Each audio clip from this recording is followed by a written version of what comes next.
Welcome back to my channel. And today we're gonna make some pillowcases. Well, one pillowcase. I don't know that we'll necessarily get to the other pillowcase, but we're definitely gonna try this one. I probably should have prepped to do the one that I had an actual video for, like a tutorial. Because I was on Craftsy and they had a pillow that was, easy for a beginner to make. And I ordered the fabric was supposed to, the pink and black was supposed to be for that pattern. However, when my order arrived from Michael's, I did not have enough of the pink fabric. So I walked around my house, not really, I just went to the linen closet. And let me get this for you. Hold on. So I got this guy here. The pillowcase on the Craftsy video, which I will link in the description box below, has the larger, fold that's quite large. This one has, I mean, you can't even see it because the thread matches so well. Just has it's about 2 inch fold. And I was like, well, I have enough fabric to do that one, and I will insert a clip for you to see me trying to measure it out and figure out what to do with this pink fabric that I bought. All right, so let me show you the dilemma. I swear I ordered the correct amount of fabric to be able to cut the pillow the way that they had said in the video, but for um whatever reason, they didn't send me as much pink as they did black. So what I did is I went and I got a pillowcase that we have here, and instead of doing that folding technique, it looks like they just kind of, double this over and press it. So I think for this pillowcase, we'll do this style of pillowcase, and I'm not gonna cut anything off of this except for cut it in half so that there's two separate pieces, because I want to make sure I have enough fabric to make this pillow. Worst case, it's too big for the pillow, but at least it fits. You know what I mean? Because I don't want to have half the pillow covered. But I thought I'd just show you what I'm doing in regards to the pink fabric. And then, fingers crossed that the black will work out. My dilemma is that I'm still not well, I mean, I feel like I understand the concept of top stitching and the sense that it's the stitch that goes on top. However, because I already pressed the folds, but because I have to stitch this bottom part here, right? And then I still have to have, I mean, the bottom stitch as well, right? Do you stitch on the top and hope that you stay in line here? Or do you stitch on the bottom and then flip it around and do the top stitching over it? Does that make sense? um, so I'm a little perplexed at the moment. Um, Honestly, this is, again, just for my house. So if I botch it really bad, I can unpick the stitches, or, it's not really going to matter what it looks like as long as it covers a pillowcase, right? At the end of the day, I could probably just sew the sides up, be done. Because it seemed like a fairly fast thing to make. So I was like, oh my gosh, I could knock both these out. But then I was having issues with my thread and everything. So it got very late, and the Knicks are playing tonight, and I want to go watch the game. All right. So you know what? Well, we're going to stitch the bottom of this guy and then see what the stitch looks like on the reverse and hope that it's not so bad. All right. BRB.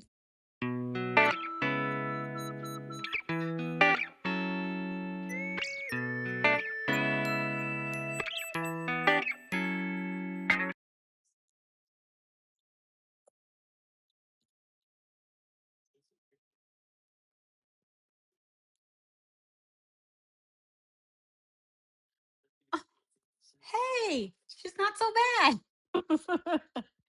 All right. I don't know that this is the way that you're supposed to do it, but it doesn't look bad, right? All right. Okay. Cool beans. All right. Let's trim. I don't know that you can see the inside, but I did. I started off, I don't know if you can see it because it's so thin, but you can see like it started off thin because I was like trying to get as close to the edge as you can, Kel. And then you know what happened. But that's okay. It's okay. It's, the whole point is to just sew this little fold down, right? How that happens, what does it matter, All right. So I'm going to do the other one as well. And then all we have to do, this is, a fairly easy project. I'm not going to jinx myself, but then you just have to do, once you get this guy down, you just have to do the sides and voila, pillowcase. All right. So finish the other guy. Also, wait, hold on. Let's see. The stitches are they go they go wide, too narrow, too wide again, and then dip at the end. All right. So now we're going to stitch them together, uh, right sides together.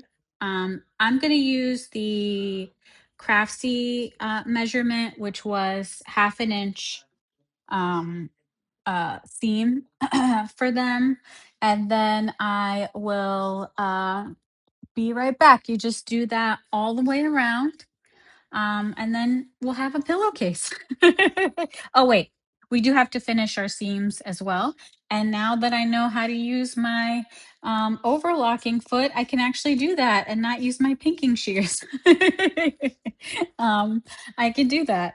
So we will meet back here after I've sewed all these guys all the way around. And we should have ourselves I think I'll probably also do the overlocking as well. And then we'll come back and we'll show off our pillowcase. Okay, before I overlock my seams, I wanted to show you. So when I did this side here, you can see how it started to like hide the fabric, even though I had clips in all around. Um, I did manage to course correct when I turned the corner, the first corner, so you could see that this side's a little bit more even.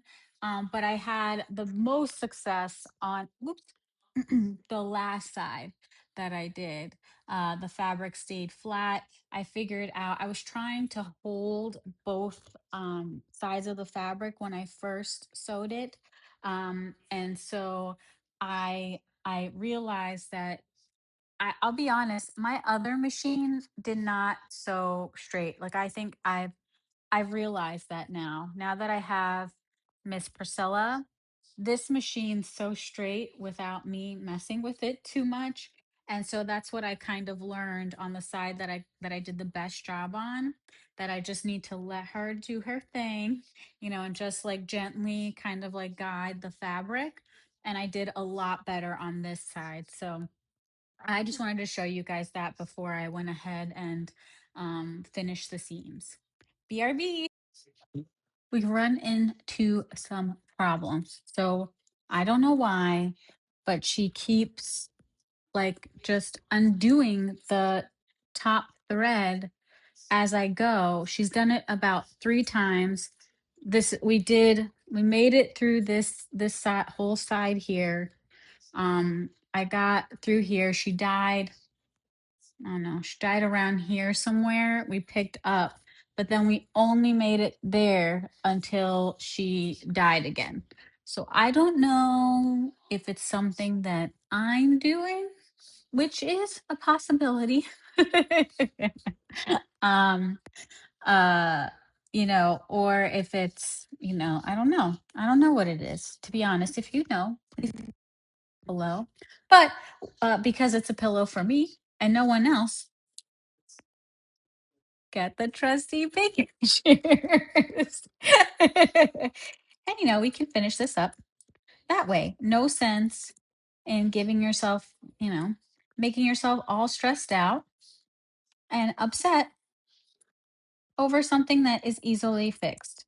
Will one day someone really laugh if they ever, flip this pillowcase, inside out and see that only half has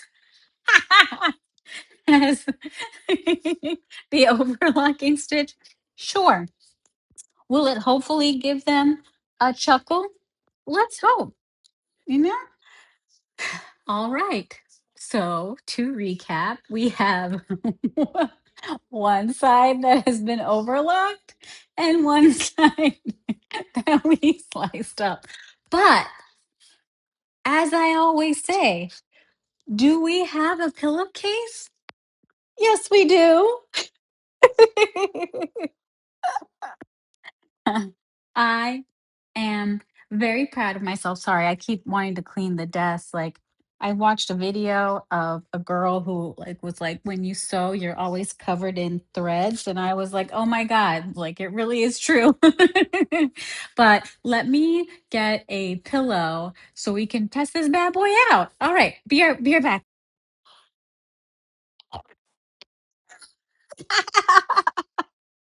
Okay, so like it's a little bit on the long side, but I was so scared that I was gonna sew this whole thing together and it was only gonna cover half the pillow that I was like, I'm not gonna chop any of this down. We're gonna have more than we need. And it worked out well. Look, guys, I have a pillowcase. So I'm so proud of myself. Does she look perfect on the inside? No.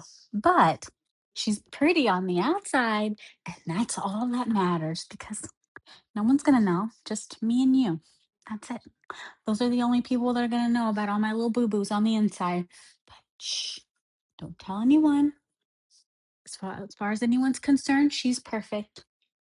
All right. That was so much fun. I'm so proud of myself. I'm finally getting to the point where I'm not so crazy stressed out about sewing. I need to troubleshoot why my overlock foot is deciding not to work on me. But other than that, I'm really I'm trying to get to the point where I get excited to sew. And I will definitely link the Craftsy video down below if you want to try that pillow. But I mean, look at how easy, like, my mind is blown that I took something in my house and managed to replicate it. Like, guys, like that's so crazy. I know enough about sewing now. I really need to give myself a pat on the back, because I keep not getting down on myself, but I keep saying, Kelly, you don't know how to sew. You don't know how to sew. But I do because I turned out a pillowcase, a functional pillowcase.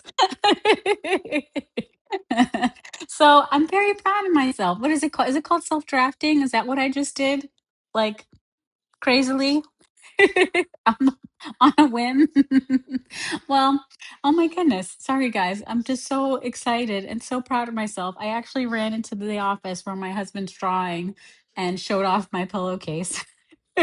Like a kid who brings home their drawing from school. Oh my gosh. All right. I will stop yapping and I will close out this video. But it goes to show you, you can do anything that you put your mind to. We got this, guys. I have a pillowcase now. I have an apron. I have an oven, pot holder. I've got a heat pad. Look at me. Well, thank you again for watching, and I will see you next week. Bye. All right. How do we want to take this thumbnail? Do we want to go?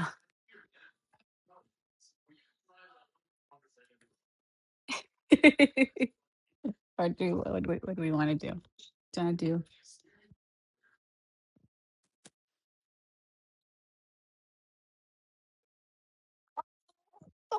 myself. I'm so proud of myself.